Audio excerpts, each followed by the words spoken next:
बहू की याददाश्त। रश्मि जब से ससुराल आई उसने हर रिश्ते को खूबसूरती से निभाया। पति के साथ दूसरे शहर में रहने के बावजूद वो सबके जन्मदिन पर सबसे पहले फ़ोन करती। चाहे किसी का जन्मदिन हो या कोई और फंक्शन, सबको सेलिब्रेट करने में हमेशा बढ़ चढ़ कर 10 काम करती। उसको सबके जन्मदिन से लेकर सालगिरह तक सब याद रहता और सबको सबसे पहले मुबारकबाद भी वही देती। लेकिन हमेशा उसका और उसके बच्चों का जन्मदिन और सालगिरह ससुराल के सभी सदस्य भूल जाते। उसने कभी इन बातों को उतना तवज्जो नहीं दिया ताकि परिवार में प्यार बना रहे, लेकिन उसको बुरा तब लगता था जब सब उसके दोनों बेटियों का जन्मदिन भी भूल जाते थे। रश्मि ही आगे से फ़ोन करके कि चलो बच्चों बड़ों का आशीर्वाद ले लेते हैं। उसके पति को वैसे भी किसी का जन्मदिन याद नहीं रहता था, इसलिए रश्मि अनिकेत को भी जन्मदिन वाले दिन सबसे पहले याद दिला देती, फ़ोन करके जन्मदिन की बधाई देने के लिए। इस बार रश्मि परिवार के साथ ननद निशा के यहाँ गृह प्रवेश की पूजा में आई थी। निशा ने अपनी बेटी के जन्मदिन के दिन ही नए घर के गृह प्रवेश की पूजा भी रखी थी।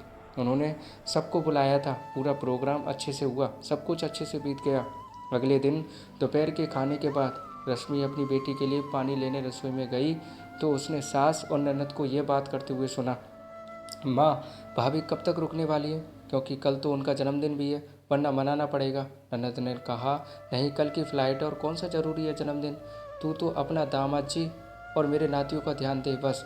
वैसे भी अभी इतना सब खर्च किया है, फालतू के खर्चे की कोई ज़रूरत नहीं। रश्मि को अपने कानों पर भरोसा नहीं हो रहा था कि जिस परिवार के लिए वो इतना कुछ करती है वही परिवार उसके जन्मदिन को लेकर ऐसी सोच रखता है। उसने ये बात जब अपने अनिकेत से कही तो वो उस पर ही भड़क कर कहने लगे, अच्छा तो अब तुम बदला लेना चाहती हो? अब तुम एक जन्मदिन के लिए घर में झगड़े करोगी?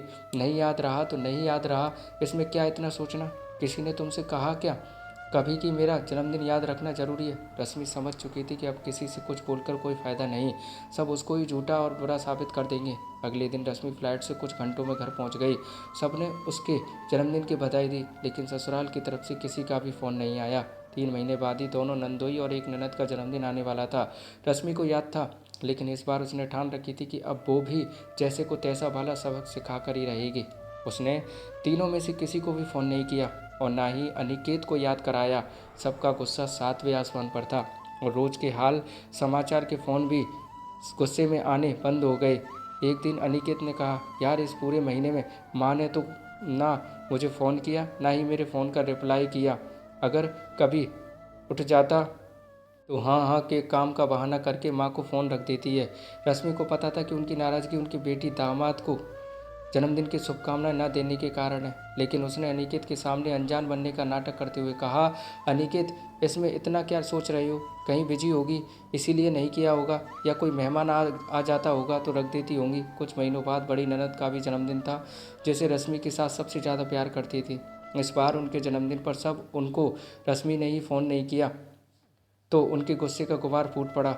शाम को रश्मि की सास ने फ़ोन किया। फ़ोन अनिकेत ने उठाया क्योंकि रश्मि रसोई के काम में व्यस्त थी। अनिकेत फ़ोन स्पीकर पर करके रश्मि के पास फ़ोन रखकर चला गया क्योंकि उसके फ़ोन पर उसके दोस्त का फ़ोन आया हुआ था।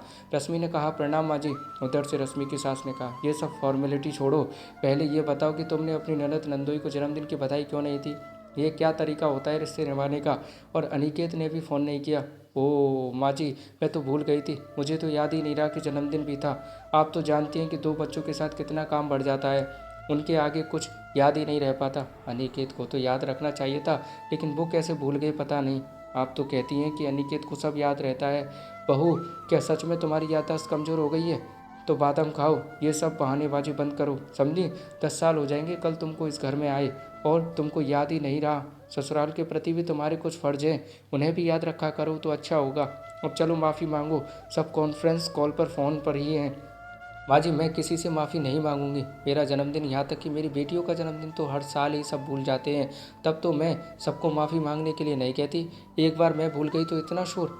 अगर ससुराल वालों के प्रति बहू के कर्तव्य होते हैं तो क्या बहू के प्रति ससुराल वालों के कुछ कर्तव्य नहीं होते? आपने बिल्कुल सही कहा कि मुझे आए इस घर में 10 साल हो गए, लेकिन अफसोस आप सबको ये बात अब याद आई। आप सही कह रही हैं कि मुझे याद था, मैंने जानबूझकर नहीं किया, क्योंकि मैं अब भी आप सब की तरह खर्चे से अब बचना ही चाहूँगी।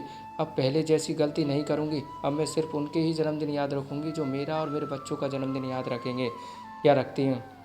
पीछे खड़े अनिकेत ने सारी बातें सुनी और लेकिन चुपचाप खड़ा रहा, क्योंकि आज उसको अपनी गलती का एहसास हो गया था। तो दोस्तों आप बताइए, क्या रश्मि का ऐसा करना सही था? कमेंट में बताइएगा और ऐसी प्यारी प्यारी कहानी सुनते रहने के लिए दोस्तों चैनल को सब्सक्राइब कर लीजिएगा। थैंक यू दोस्तों कहानी सुनने के लिए।